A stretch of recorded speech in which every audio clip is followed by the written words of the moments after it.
BR Talks no ar, sejam bem-vindos a mais um episódio. Essa que é uma série de entrevistas que a Winworld promove com lideranças brasileiras, né? Um bate-papo conduzido por um olhar brasileiro.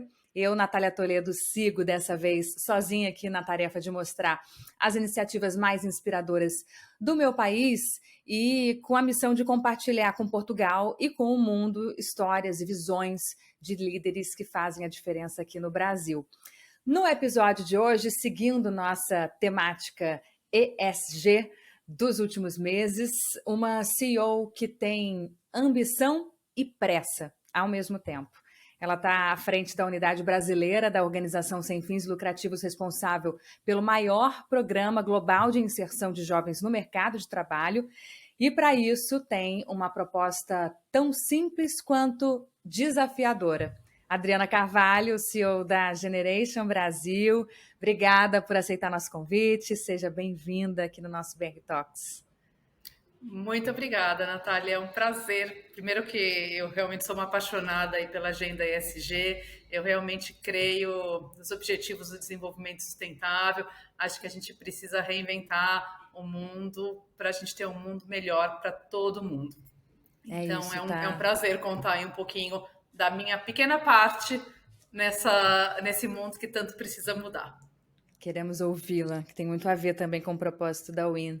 A Generation Brasil é uma ONG de educação para o emprego, né? Une essas duas coisas. Queria que você começasse explicando a simplicidade da proposta que eu mencionei e, na verdade, o tamanho do desafio que vocês têm nas mãos. Perfeito. Então, a gente quer ser uma ponte entre pessoas em situação de vulnerabilidade econômica e social, né?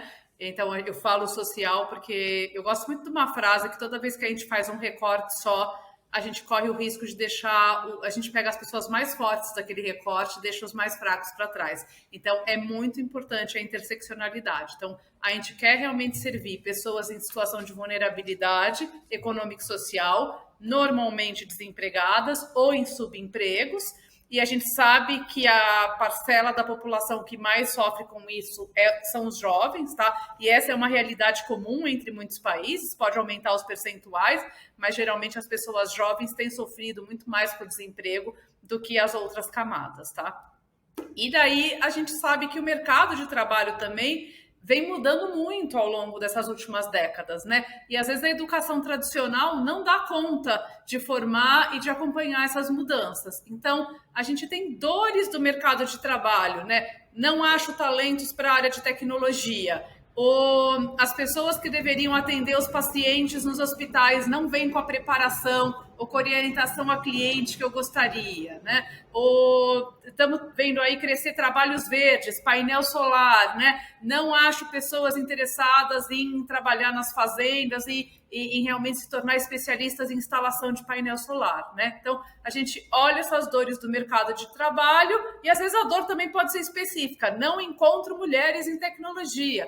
No caso do Brasil, não encontro pessoas pretas e pardas na área de finanças, né? Então, a gente, olhando essas dores, a gente monta programas, né? E daí a gente recruta as pessoas, ministra os programas, muitas vezes diretamente, às vezes com parceiros de implementação, e conecta essas pessoas com o emprego. Então, nossa metodologia, ela começa conversando com os empregadores, Natália. Então, os nossos cursos, eles duram de 5 semanas a 14 semanas no máximo, porque a gente atende uma população que tem pressa, que é importante realmente dar um saber real que permita entrar numa posição de entrada, que proporcione essa pessoa acessar uma carreira mais próspera, né? Entrar num ciclo de prosperidade, onde através de estar numa profissão mais interessante, ganhar um salário minimamente digno, ela continua investindo nela mesma, ela entra no empregador que ajuda ela a investir nela mesma e ela vai. Então,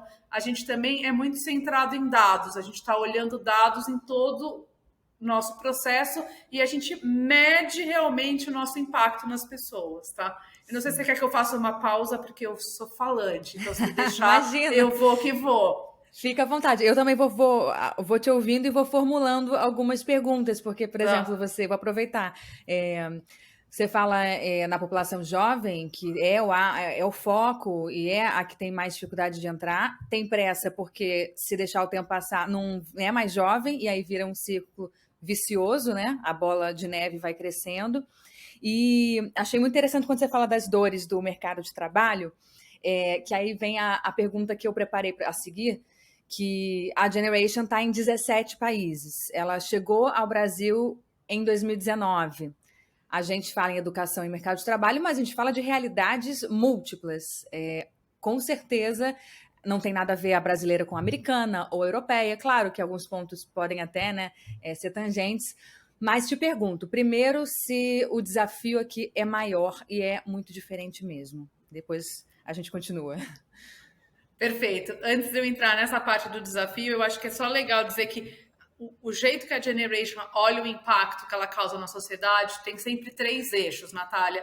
Então, escala é um, claro que a gente quer impactar um número grande de pessoas para que a gente realmente possa transformar as realidades, mas igualmente importante é a profundidade da nossa intervenção. Então, a gente oferece programa que realmente dá chance da pessoa se empregar, que realmente aumenta a renda da pessoa, né? E depois a durabilidade. Então, a gente vai olhar, a pessoa se manteve no emprego depois de 1 ano, depois de 2 anos, ela está conseguindo poupar, ela está feliz com a vida dela, ela está tendo um rendimento mínimo para suas necessidades diárias, tá? Então a gente tem todo esse acompanhamento. Para a gente, impacto tem que ter essas 3 dimensões, porque a gente vê no mundo ESG muitas vezes uma vontade de falar, impactei 10 milhões de pessoas, mas impactou como? Com um workshop de um dia? Esse workshop Claro. de um dia realmente fez alguma coisa por essas pessoas?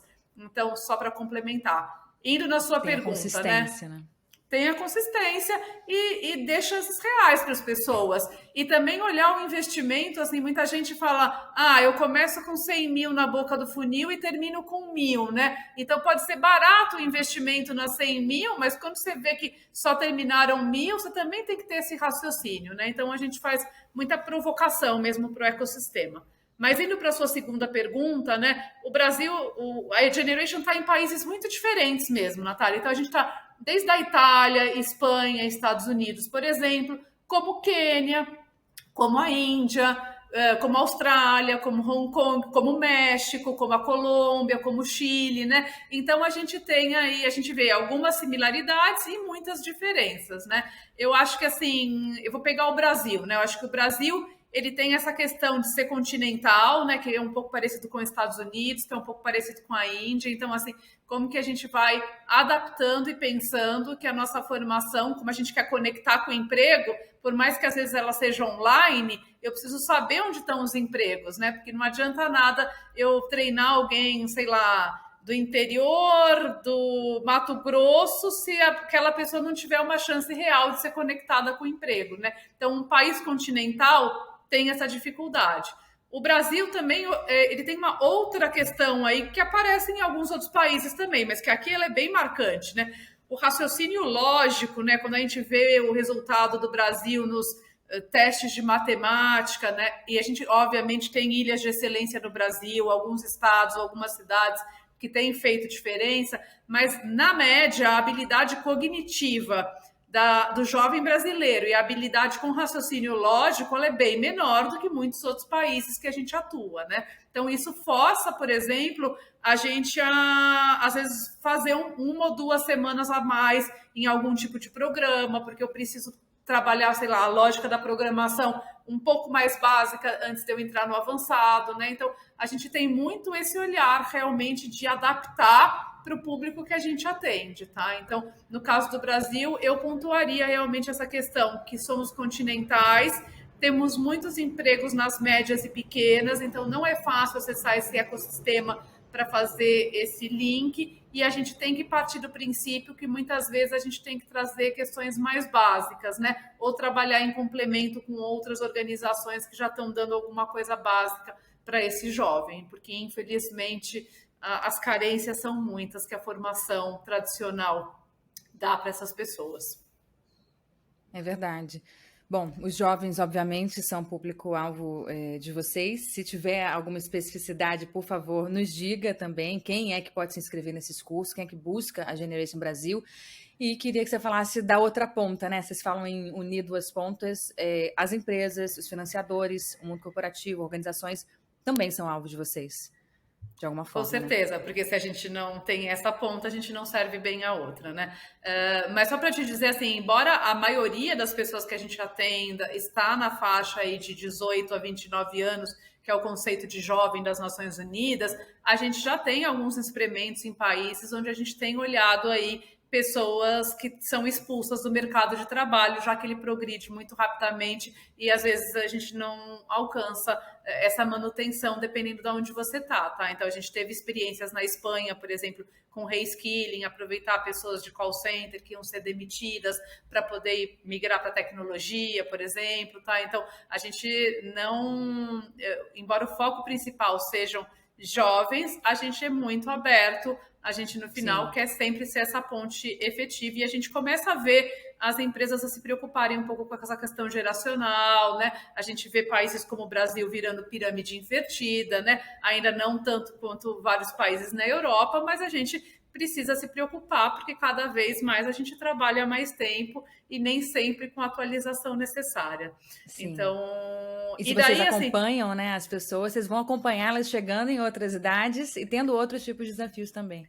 exatamente. Então, a gente tem todo um projeto aí para essa comunidade de pessoas que se graduaram com a gente, de como a gente pode continuar conectando, como a gente pode incentivar o payback e como a gente pode continuar oferecendo conhecimento mesmo, né? Assim, apoio para que elas continuem trilhando essa jornada. E claro, aqui no Brasil, assim, como a gente está atuando em tecnologia, porque a Generation no mundo atua em muitas profissões, mais de 35, tá? Mas tecnologia é uma área que a gente está em muitos países e é a área onde a gente começou no Brasil, tá? Então, tecnologia, ela tem duas dores grandes, né? Ela tem a dor realmente no Brasil de que a gente forma muito menos pessoas do que o número de vagas que se abrem, tá? É um estudo da Brascom, que fala que se forma por volta de 53 mil por ano, para 150 mil vagas por ano, né? Mas na tecnologia também você vê muito a questão da diversidade, tá, Natália? Acho que essas são discussões quando a gente fala de inteligência artificial, de um monte de coisa.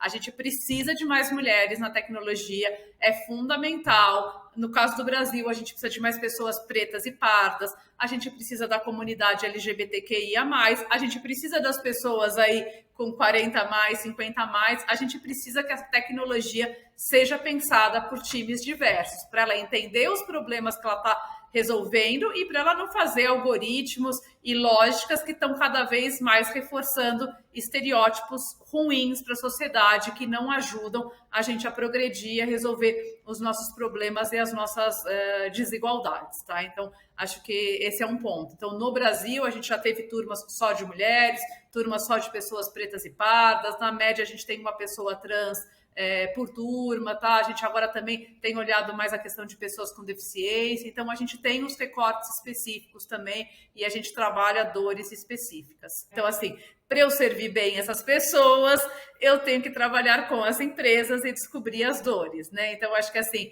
a gente tem uma relação muito próxima, a gente tem dois grandes níveis de parceiros, tá, Natália? A gente tem empresas que a gente fala que são empresas parceiras, que elas reconhecem o trabalho da Generation. A Generation é uma ONG, portanto, se elas contratam talentos da Generation, se elas têm uma dor específica que elas querem fazer uma turma exclusiva, por exemplo, só de mulheres, elas estão dispostas a co-investir. Porque como ONG, o dinheiro ainda não cai do céu, nem brota da terra, né? A gente, claro, conta com a filantropia e tem organizações grandes, como a Bolsa de Valores do Brasil, que é o braço social, que é a B3 Social, Fundação Arimax, né? A gente tem a área de filantropia de algumas empresas que também nos apoiam, mas a gente precisa que o mercado que se beneficia do que eu formo também reconheça um pouco esse investimento, né? E graças a Deus a gente tem um pool de empresas que reconhece esse valor, né? Tem muitas, DAS é uma empresa dessas, que está na área da saúde, mas que tem muito de tecnologia, tá? A gente tem um Banco Itaú, que foi a empresa que teve com a gente desde o início. Então, assim, Mercado Livre, tá? Temos empresas aí importantes que reconhecem esse valor, tá? Porque a gente precisa ter essa sustentabilidade. A filantropia é importante e a gente não vê progredindo sem ela, mas a gente gostaria realmente que as empresas pudessem co-investir nos talentos que a gente forma, né? E daí, assim, você perguntar para mim quais são os principais desafios com as empresas. Um é esse co-investimento, porque uma coisa é quando eu falo com o dinheiro da filantropia, outra coisa é quando eu falo com o dinheiro de recursos humanos, tá, Natália? E eu já fui de empresa, né? Então posso falar isso com propriedade, né? A gente sabe que a maioria do orçamento não fica em recursos humanos, ele fica no negócio. Então a gente precisa muito, às vezes, conversar com o negócio, para o negócio explicar realmente a dor em mais detalhes, para o negócio comprar a solução, para junto com recursos humanos topar fazer esse co-investimento, tá? Então a gente provoca muitas empresas e essa é uma dificuldade. Todo mundo quer parecer bonito, quer fazer o bem, mas o volume de dinheiro disponível para fazer o bem, ele é escasso, tá? E eu acho que uma outra grande lógica institucional que dá bastante trabalho para a gente é essa questão de como eu mudo os meus parâmetros para realmente dar a chance de trabalho para essas pessoas na porta de entrada, tá?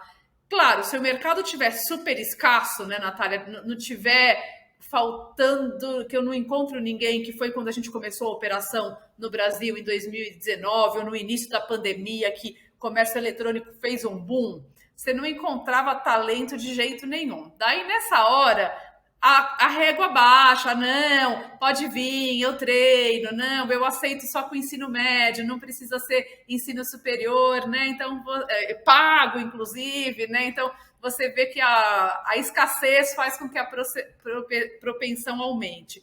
Mas é importante, se a gente realmente entende que há uma lacuna em algumas profissões, que a gente precisa construir talentos, a gente sabe que para a competitividade brasileira é fundamental que a gente tenha talentos na área de tecnologia, né, Natália? Então, a gente tem que ter um equilíbrio do longo prazo e não só do curto prazo, tá? Então, assim, precisa dessa compromisso constante com as vagas de entrada, Natália. E a gente vê que muitas vezes as empresas falam, não, agora na hora da dor, o orçamento está curto, demiti muita gente, eu não abro na vaga de entrada, tá? Então, essa é uma batalha que a gente tem, e a gente daí vai para os interiores do Brasil, empresas localizadas em São Paulo, às vezes são mais abertas, multinacionais, mas 94% dos empregos no Brasil, eles estão nas médias e nas pequenas, né, Natália? Então, eu também preciso que as empresas médias mudem essa lógica e façam a sua parte. Então, esse é um enorme desafio.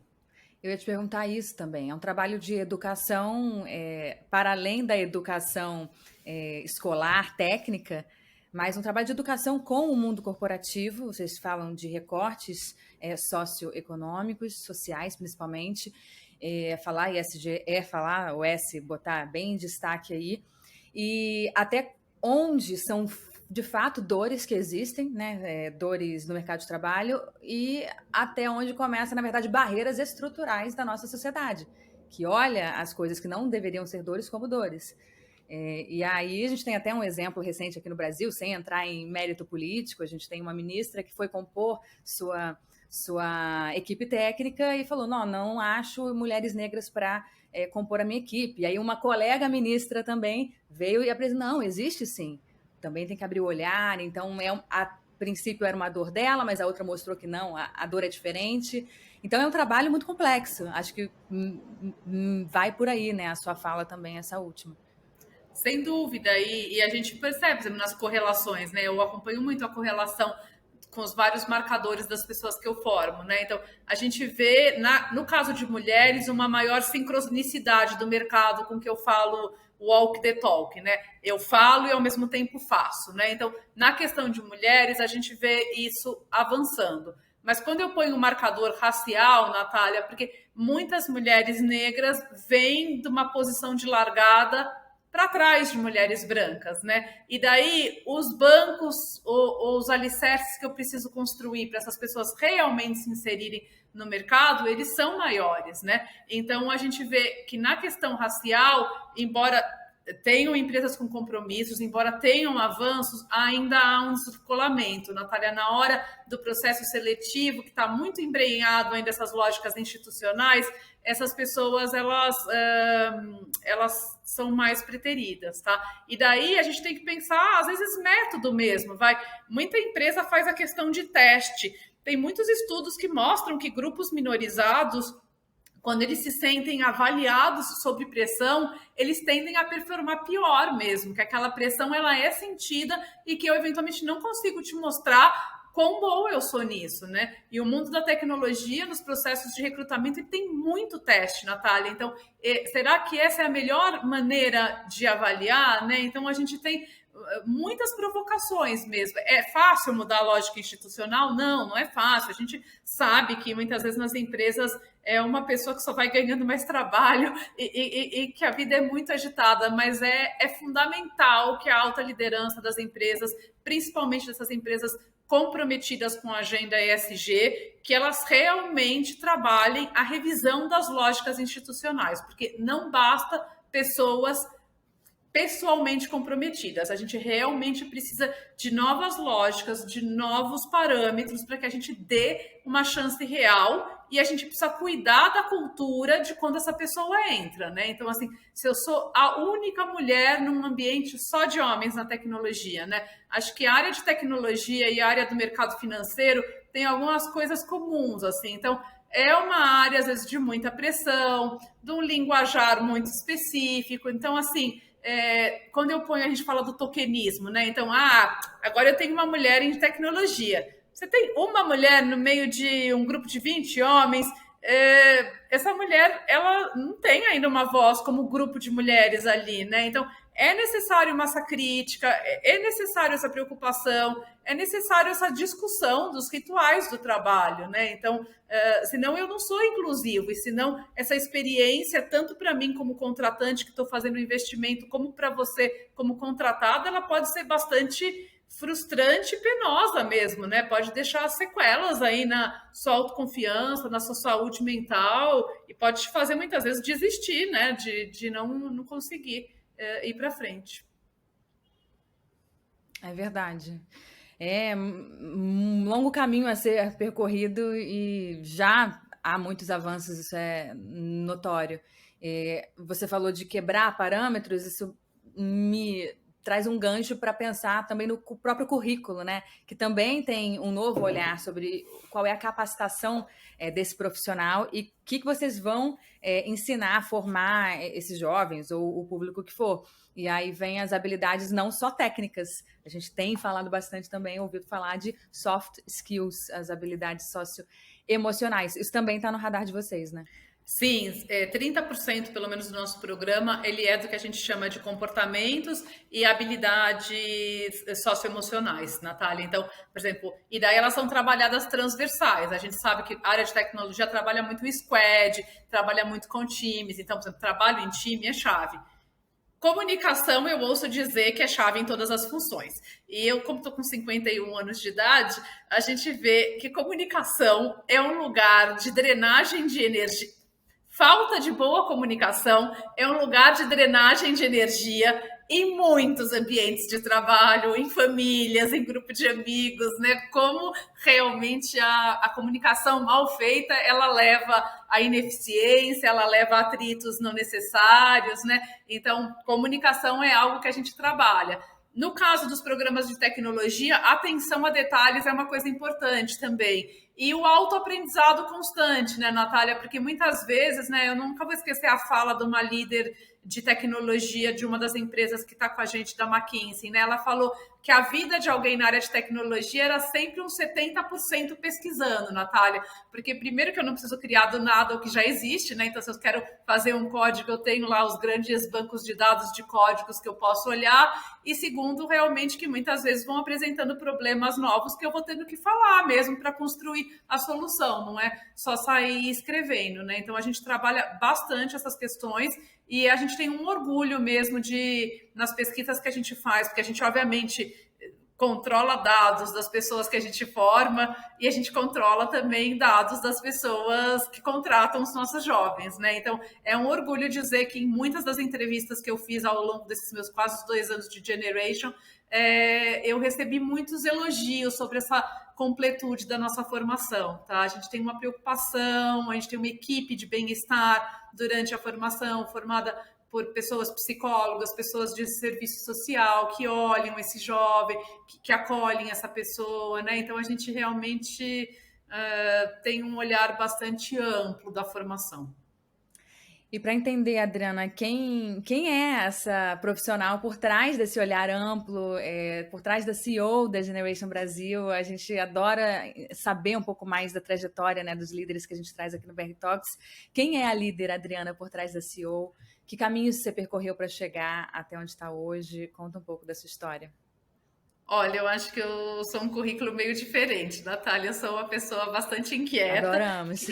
que acho que quando eu tenho que falar uma coisa que me guia muito, eu sempre quero ser uma pessoa melhor.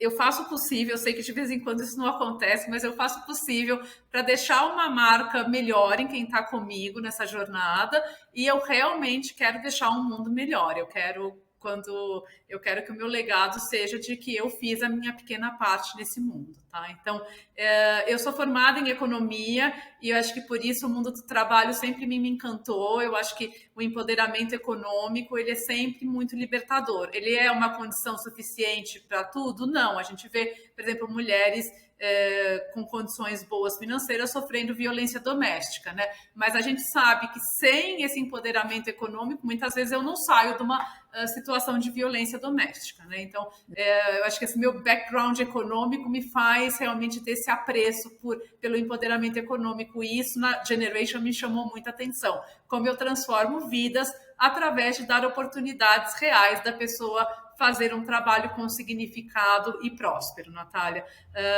Mas eu já fiz de tudo um pouco. Eu já trabalhei em montadora, eu já trabalhei em varejista, eu trabalhei mais de 17 anos na indústria química, eu já fiz implementação de SAP, eu já fui da controladoria, eu já fui de serviço ao cliente, eu já fui líder de negócio, de marketing de produtos, já fui de cadeia de suprimentos, tá? Então, já fui das Nações Unidas, passei 6 anos na ONU Mulheres, desde que minha filha mais nova nasceu, ela está agora com 16 anos, eu me envolvo muito com essa pauta de diversidade e inclusão. A gente ainda tem muito que evoluir, e nos últimos 30 anos as nossas evoluções, elas têm sido a passos muito lentos, talvez porque evoluções incrementais, né? Sou casada, tenho 2 filhas mulheres, então acho que mais uma razão pelo compromisso aí com a pauta de diversidade e inclusão.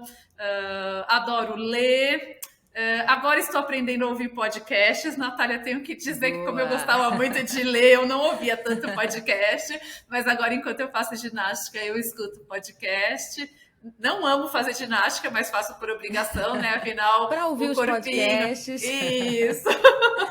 Gosto de um bom vinho, então eu sou uma pessoa bastante sorridente. Acho que essa é uma marca registrada, Natália. Eu procuro, mesmo nos momentos de tristezas ou de gravidade, usar o humor como forma de sobrevivência mesmo, de conseguir passar por esses momentos. Muito legal, muito inspirador. E essa multiplicidade, essa pluralidade de caminhos é o que dá riqueza, né, do ser humano, a riqueza da nossa história. Eu acredito muito nisso. Assim como a gente pode transpor esse pensamento para um ambiente de trabalho. Quanto mais plural, mais diverso, mais rico é o resultado do trabalho, do negócio. Enfim, acho que é esse o caminho das nossas conversas por aqui. Adriana, vamos chegando ao fim, já estamos chegando no finalzinho. Queria te pedir para deixar uma mensagem para os futuros líderes, para aqueles que vocês estão formando hoje, né? E também os que já fazem parte do mercado de trabalho em constante transformação. Que futuro você gostaria de ver acontecer ou de deixar para eles se não estivermos mais aqui? Olha, eu realmente espero que os líderes atuais e os novos líderes e as pessoas entendam a seriedade da agenda do desenvolvimento sustentável, Natália. ESG não é uma moda, ESG é uma necessidade para a gente ter um mundo melhor, tá? E daí eu gosto muito, eu vou citar aqui a Sônia Favaretto, que é uma grande líder da agenda ESG no Brasil, né? Ela fala EESG, porque é econômico, sim, é ambiental, é social e é governança, tá? Então, essas coisas, elas andam junto, elas não andam separadas. Se a gente quer economias prósperas, se a gente quer países democráticos, a gente precisa cuidar do ambiente, da sociedade, da governança. Então, eu convido as pessoas para visitarem sites como do Pacto Global, que tem das Nações Unidas, acompanhar isso, acompanhar realmente. Você entra num Coursera, que é uma plataforma gratuita, você tem milhões de cursos, muitas faculdades disponibilizando os conteúdos, né? Então, assim, acompanhem essa agenda, façam a parte de vocês, vão aí de pouquinho a pouquinho crescendo a visão de vocês e entendendo realmente que parte que toca a vocês fazer nessa nossa mudança e nessa nossa jornada, para que a gente deixe um planeta para as futuras gerações, para que a gente tenha uma sociedade mais justa, menos desigual e mais próspera. Ela vai ser melhor para todo mundo. Maravilha. Adriana Carvalho, CEO da Generation Brasil, muito obrigada, uma conversa super inspiradora mesmo, obrigada e esperamos contar com próximas vezes. E eu fico muito feliz de ver a iniciativa de vocês, Natália, levando isso para mais gente. Obrigada, foi um prazer participar. Isso. Obrigada a vocês, gente. Fiquem ligados, curtam, compartilhem, não esqueçam disso. Estamos aqui no Spotify. Também temos a versão em vídeo no YouTube, no nosso site, lá na Newsroom, da Winworld Newsroom. E é isso. Até a próxima com mais um BR Talks.